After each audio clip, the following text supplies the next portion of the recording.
అందరికీ నమస్కారం. మీరందరూ అడుగుతున్నారని నేను డైలీ 2 పార్ట్స్ పెడుతున్నాను ఈ స్టోరీని. మా ఛానల్లో కంటెంట్ కనుక మీకు నచ్చినట్టయితే మా వీడియోస్ని లైక్ చేసి మా ఛానల్ని సబ్స్క్రైబ్ చేసుకోండి. ఇప్పుడు స్టోరీలోకి వెళ్తే, కన్నమ్మ చెవిని పట్టుకొని వేషాలు బాగా ఎక్కువైపోయాయి అనగానే, అత్త ఏంటి నువ్వు చేసేది అంటూ పక్కపక్క నవ్వగానే ఇద్దరూ కూడా సరదాగా నవ్వుకుంటూ కబుర్లు చెప్పుకుంటూ కాఫీ ఫినిష్ చేసేస్తారు. ఇక అందరూ హాల్లోకి రాగానే ఎప్పుడో అర్ధరాత్రి దాటిన తర్వాత లోపలికి వచ్చిన ఇషాన్ మళ్ళీ కలత నిద్రపోయి వీళ్ళందరూ మాట్లాడుతూ ఉంటే సౌండ్కి బయటికి వస్తాడు. తన రెండో అన్నయ్య విష్ చేస్తాడు.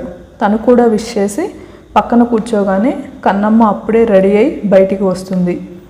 అంజు గారు మాత్రం ఏమీ పట్టనట్టు వెళ్ళే అందరికీ కాఫీ ఇస్తుంది, ఒక్క చిన్న కొడుక్కి తప్ప. తన మమ్మీ ప్రవర్తన విసుగు పుట్టిస్తూ ఉంటే మమ్మీ అంటూ గట్టిగా అరుస్తాడు. కేర్లెస్గా చూస్తూ ఇంకోసారి నన్ను అలా పిలవకు అంటుంది.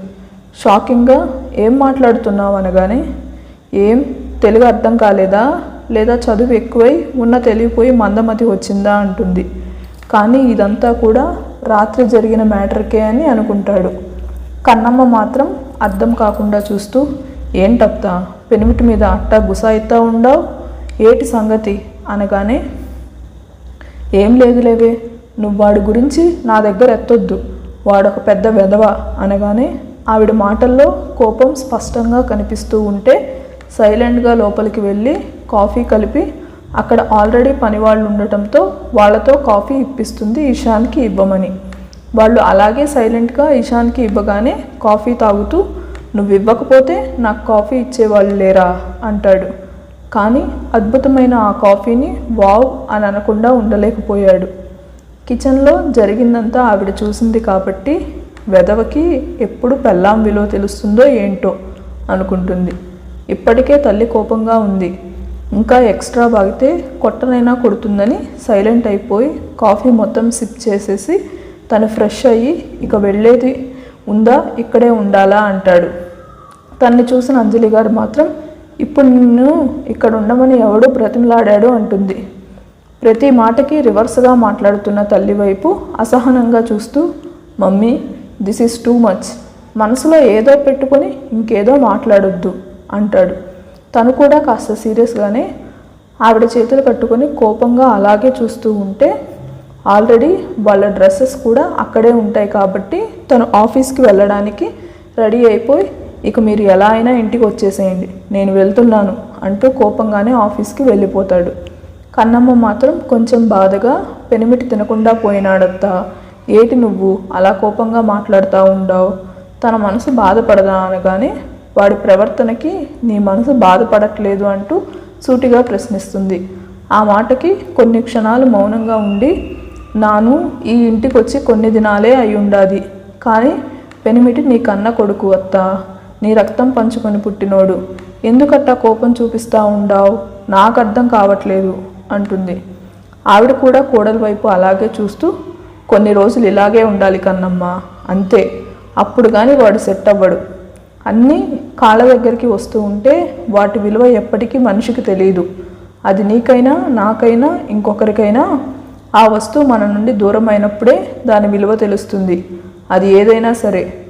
ఇప్పుడు విలువ తెలుసుకోలేని పరిస్థితిలో వాడున్నాడు.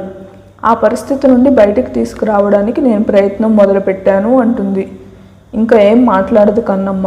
మిగిలిన వాళ్ళందరూ కూడా రెడీ అయ్యి మళ్ళీ ఇంటికి బయలుదేరుతారు. పిల్లల్ని కూడా రెడీ చేసి అటునుంచి స్కూల్కి కన్నమ్మ తీసుకువెళ్తుంది. మిగిలిన వాళ్ళు కూడా వాళ్ళ పనులకి, అంటే వాళ్ళ ఆఫీస్కి కాలేజ్కి టైం అవ్వడంతో ఎక్కడ వాళ్ళు అక్కడ వెళ్ళిపోతే కేవలం ఇంటికి అంజలి గారు, అశోక్, జమున, దేవేందర్ గారు, లక్ష్మి వీళ్ళు మాత్రమే వస్తారు. వీళ్ళు వచ్చేసరికి లక్ష్మి కాకుండా ఇంకొంతమంది పనివాళ్ళు మిగిలిన పనులు చేస్తూ ఉంటారు. కానీ ఇంట్లో కొడుకు కోడలు జాడ కనిపించలేదు అంజలి గారికి.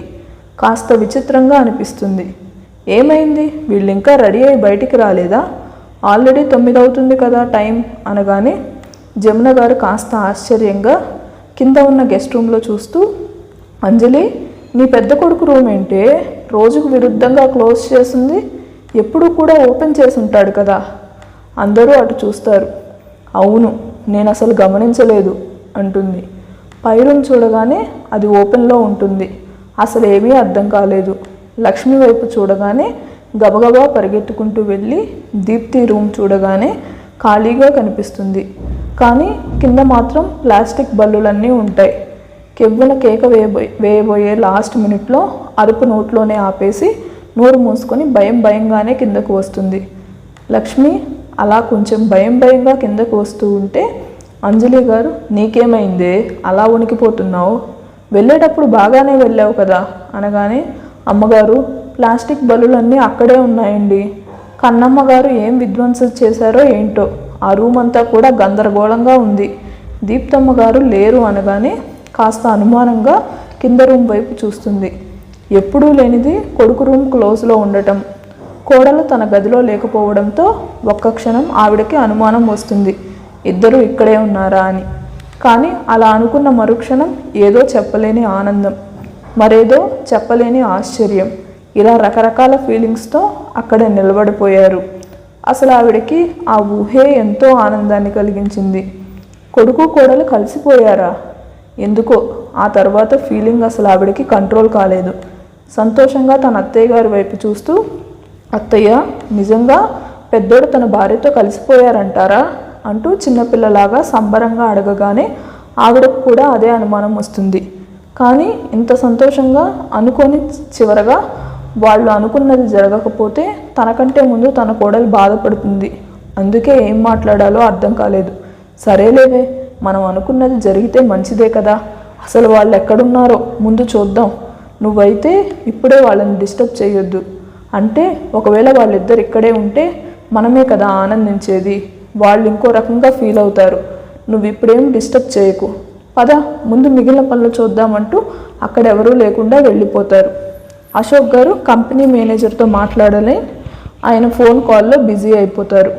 3 సంవత్సరాల దూరం తర్వాత ఇప్పుడే కలుసుకోవడం వల్ల దాదాపుగా తెల్లవారుజాము వరకు కూడా వాళ్ళు నిద్రపోకుండా మాట్లాడుకుంటూనే ఉంటారు. అంటే ఇక్కడ అదర్ ఒక్కడే మాట్లాడాడు. ఆ మాటలన్నీ కూడా మనసులో నింపుకుంటూ అలాగే ఉండిపోతుంది దీప్తి. నిద్రపోతూ ఉన్నారు. చాలా నెలల తర్వాత సంతోషంగా వారిరువురు వేరు కాదు ఒక్కరే అన్నంత ఆనందంగా.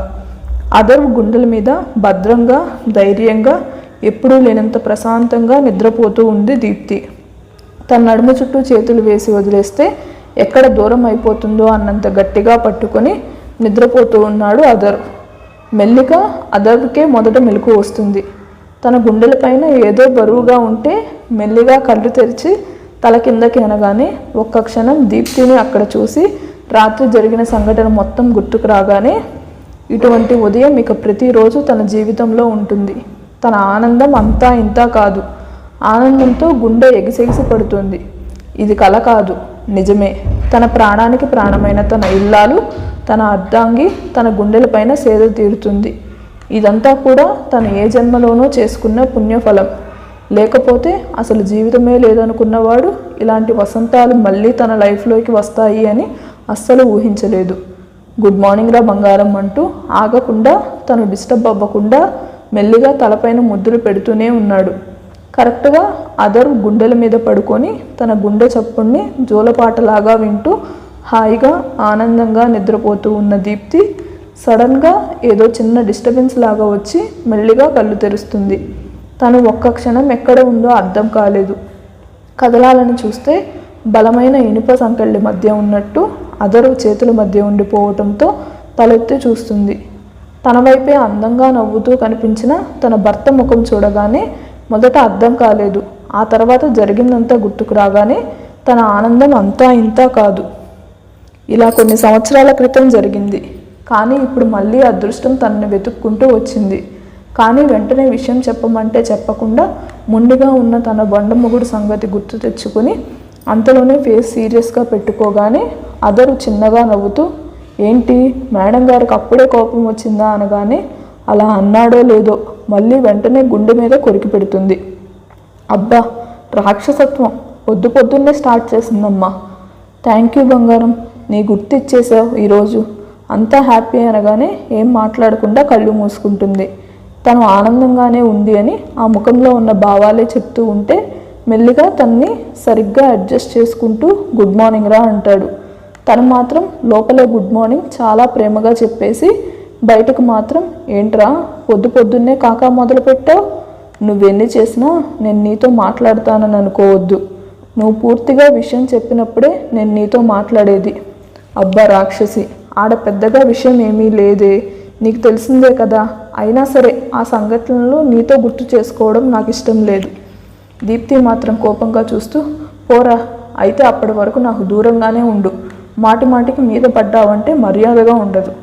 ఒక ఐబ్రో రైస్ చేసి దీప్తి వైపు సూటిగా చూడగానే తన మీద పడ్డం కాదు, దీప్తి పాపే ఆ పాద మస్తకమంతా కూడా అదరు బావు పైన వేసేసి పడుకోనుంది. కాస్త తడబడినా మళ్ళీ కింద పడ్డ పై చేయి మనదే అనే రకం కాబట్టి ఏంట్రా అలా చూస్తున్నావు, నా ఇష్టం, నేను ఎలాగైనా సరే ఉంటాను అంటూ ఈసారి పూర్తిగా మీదకెక్కేసి నువ్వు మాత్రం నాకు దూరంగా ఉండాలి అని చెంప మీద కొరికేసి నేను ఆఫీస్కి వెళ్ళాలి అంటూ తన మీద నుండి దిగబోతూ ఉంటే తన చేయి పట్టుకొని ఉండొచ్చు కదరా ఈరోజు అని అడుగుతాడు. ఈరోజు రైతులకి పట్టాల పంపిణీ ఉంది, ఖచ్చితంగా వెళ్ళి తీరాలి, అందుకని ఈరోజు అయితే వెళ్ళాలి కన్ఫామ్గా అంటుంది. ఇంకా ఏమీ మాట్లాడకుండా వదిలేస్తాడు. తనేమైనా ఫీల్ అయ్యాడేమోనని ఫేస్ చూస్తుంది. నార్మల్గానే ఫేస్ పెట్టుకోవడంతో కోపం తెచ్చుకోలేదు అని రిలాక్స్గా ఫీల్ అవుతుంది. రే, నీ చేత స్ట్రాంగ్ కాఫీ కావాలి అనగానే హెయిర్ అంతా బన్లాగా పెట్టుకుని ఒక్కసారి అలా వెనక్కి తిరిగి చూడగానే గుండె మీద రుద్దుకుంటూ గాడ్, ఈ చూపులతోనే కదా ఈ రాక్షసు నన్ను చంపేసింది అని బయటికి మాట్లాడుతూ ఉంటే ఈడియట్, నీకు బుద్ధి లేదురా, ఇలా మాట్లాడుతున్నావేంటి అనగానే బుద్ధి కావాలంటే తెచ్చుకుందాంలే, ముందు స్ట్రాంగ్ కాఫీ బేబీ అంటూ గారాలిపోతూ అంటే బేబీ గీబీ అని గారాలిపోతే గోబీ అవుతావు అంటూ బయటికి వెళ్ళడానికి డోర్ ఓపెన్ చేస్తూ ఉంటే విష్ణుమూర్తిలాగా పోజ్ పెట్టి త్వరగా తీసుకొని రారా అనగానే మెల్లిగా నవ్వుతూ బయటికి మాత్రం కోపం చూపించి డోర్ బోల్ట్ ఓపెన్ చేసేది కాస్త మళ్ళీ వెంటనే ఆగిపోయి టెన్షన్ తెచ్చుకుంటుంది. తన ప్రవర్తన అర్థం కాక ఏమైందిరా, బయటికి వెళ్ళకుండా అక్కడే ఆగిపోయావు, మనసు మార్చుకున్నావా, పోనీ సెకండ్ హనీమూన్ ప్రోగ్రాం మొదలు పెడదామా అనగానే స్పీడ్గా వచ్చి పిల్లో తీసుకొని కొట్టడం మొదలు పెట్టగానే వెంటనే తన చెయ్యి పట్టి లాగేస్తాడు. మీద పడిపోతుంది. రెండు చేతులు గట్టిగా పట్టుకొని తలతో తల ఢీ కొడుతూ ఎందుకో మేడం గారికి అంత కోపం అనగానే ముందే నేను టెన్షన్లో ఉంటే నీ జోక్స్ ఏంటి మధ్యలో అంటుంది. అర్థం కాకుండా చూస్తే టెన్షన్ పడాల్సిన విషయం ఏంటి అనగానే బయట అత్తయ్య వాళ్ళందరూ ఉంటారు అంటుంది. ఉంటే అనగానే ఉంటే అని మెల్లిగా అడుగుతావేంటి, నా కొడుకు గదిలో నీకేం పని అంటే ఇది మరీ బాగుంది, కోడలు కొడుకు గదిలో కాకుండా ఇంకెక్కడ ఉంటుంది అనగానే కోపంగా చూసి నడుము మీద చేతులు పట్టుకొని హలో సార్, రోజు మనం ఎక్కడుంటామో గుర్తు చేసుకోండి అనగానే విషయం అర్థం చేసుకుని దీప్తిని సరిగ్గా కూర్చోపెట్టుకొని ఈ మూమెంట్ని ఆక్వర్డ్గా ఫీల్ అవుతున్నావా అనగానే కోపంగా చూస్తుంది. సరే సరే కొట్టేలాగా చూడకు, నీకు హ్యాపీగా ఉందని నాకు అర్థమైంది, మమ్మీ వాళ్ళు ఏమీ అనరు, ఇంకా హ్యాపీగా ఫీల్ అవుతారు, కావాలంటే నువ్వే చూడు, అసలు ఒక మాట కూడా మాట్లాడరు, నా బంగారం కదా, వెళ్ళి ఒక స్ట్రాంగ్ కాఫీ తీసుకురమ్మా, చాలా నెలలు అయిపోయింది నీ చేతి కాఫీ తాగి అనగానే ఏం మాట్లాడకుండా బయటికి వెళ్ళడానికి డోర్ ఓపెన్ చేసి హాల్లోకి చూడగానే ఎవరూ కనిపించరు.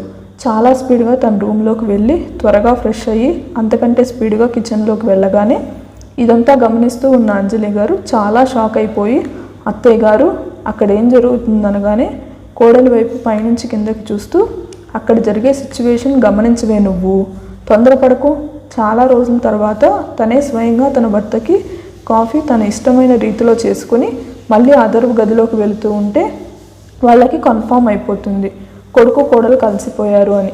అంజలి గారికి అయితే కళ్ళలో నీళ్లు వచ్చేసాయి. రెండు చేతులు జోడించి పూజ గదిలో ఉన్న ఆ భగవంతుడి వైపు చూస్తూ నీ మేలు ఈ జన్మలో మర్చిపోలేను తండ్రి, నా కొడుకు కోడలికి మంచి రోజులు వచ్చాయి అనగానే జమున గారు మాట్లాడుతూ ఆ దేవుడి సహకారంతో పాటు నీ మూడో కోడలు చేయి కూడా ఉంది ఇందులో అనగానే వెంటనే వచ్చిన కన్నీళ్ళను తుడుచుకొని అవును అత్తయ్య గారు, మీరు చెప్పింది నిజం, నా బంగారు తల్లి వల్లే ఇదంతా సాధ్యమైపోయింది అంటూ కన్నం ఎప్పుడెప్పుడు వస్తుందా అని వెయిట్ చేస్తూ ఈరోజు ఈ శుభ సందర్భంలో నేనే స్వయంగా వంట చేస్తాను అత్తయ్య అంటూ గబగబా కిచెన్లోకి పరిగెత్తుతూ ఉంటే కోడలు ఆత్రం చూసి దీనికి ఆనందం వచ్చినా బాధ వచ్చినా తట్టుకోలేము అనుకుంటారు. చాలా స్పీడ్గా హెడ్ బాత్ చేసి రావడం వల్ల తలకి టవల్ అలాగే చుట్టుకుని ఉంది. కిచెన్లో నుండి అంతా కూడా త్వరగా రావాలి అని స్పీడ్గా రావడంతో చెమటలు పట్టి ఉన్నాయి. భార్య వైపు అలాగే చూస్తూ తను వచ్చేసరికి ఫ్రెష్ అయ్యి రెడీగా కూర్చొని ఉంటాడు. కాఫీ తీసుకొని వచ్చి అదరు ముందు పెట్టగానే కప్పు తీసుకుంటాడు. మళ్ళీ తను ఆఫీస్కి వెళ్ళాలని వెనక్కి తిరగగానే ఒక్క క్షణం తన చేతిని పట్టుకుంటాడు. పూర్తిగా తిరగకుండా తల మాత్రమే తిప్పి ఏంటన్నట్టు చూడగానే మెల్లిగా కాఫీ కప్పు పక్కన పెట్టేసి తన్ని 2 చేతులు పట్టుకుని దగ్గరకు తీసుకుని ఒడిలో కూర్చోబెట్టుకోగానే కంగారుగా లేవబోతూ ఉంటే తన భుజం మీద పెదవులు నిలిపి ప్లీజ్ రా, ఇలాగే ఉండు, జస్ట్ 5 minutes అనేసి తన కాఫీ కప్పు తీసుకొని తను ఒక సిప్ చేసి దీప్తి నోటి దగ్గర పెట్టగానే అలాగే చూస్తూ ఉంటే ఏరా ఇష్టం లేదా అనగానే ఏమీ మాట్లాడకుండా మళ్ళీ తను ఒక సిప్ చేయగానే హ్యాపీగా వాళ్ళ మధ్య మాటలు లేకుండానే కాఫీ ఫినిష్ చేస్తారు. ఒక్క క్షణం తన భుజం మీద చిరుముద్దు పెట్టి థ్యాంక్ యూ రా, థ్యాంక్ యూ సో మచ్, ఇక నువ్వు వెళ్ళి రెడీ అవ్వు అనగానే వెళ్తూ అక్కడే ఆగి డ్రాప్ చేస్తావా అంటుంది. తను మాత్రం ఆ మాట అడిగేసరికి ఆనందంగా ఉన్నా మళ్ళీ ఎక్కడ తన వల్ల బయట అవమానాలు పడుతుందో అని వద్దులేరా అంటాడు. తన భావం అర్థం చేసుకుని కోపంగా కన్నీళ్లతో చూస్తూ ఇందుకే నాకు కోపం వచ్చేది, ఐ హేట్ యు అంటూ అక్కడి నుండి స్పీడ్గా బయటికి వెళ్ళిపోతుంది. కన్నమ్మ నువ్వు త్వరగా రావే, ఈ పెద్ద బాబా మళ్ళీ ఏదో పెంట చేసేలాగున్నాడు. ఈ వీడియో కనుక మీకు నచ్చినట్టయితే లైక్ చేసి మా ఛానల్ని సబ్స్క్రైబ్ చేసుకోండి.